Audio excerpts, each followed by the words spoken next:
کاروبار یا رشتہ کرنے سے پہلے خیر جان لیں۔ اگر خواب میں کسی کام کی اچھائی یا برائی معلوم کرنا چاہتے ہیں تو اس کے لیے بعد نماز عشاء باوضو اول و آخر 11 مرتبہ درود شریف پڑھیں۔ اس کے بعد درج ذیل آیت 101 مرتبہ پڑھ کر دائیں کروٹ پاک بستر پر سو جائیں۔ انشاءاللہ خواب میں اس کام کی اچھائی یا برائی معلوم ہو جائے گی۔ یہ سورۃ بقرہ کی 32 نمبر آیت ہے۔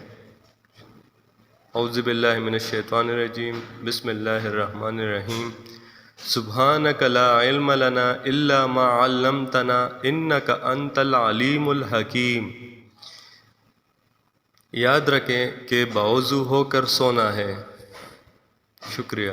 کاروبار یا رشتہ کرنے سے پہلے خیر جان لیں۔ اگر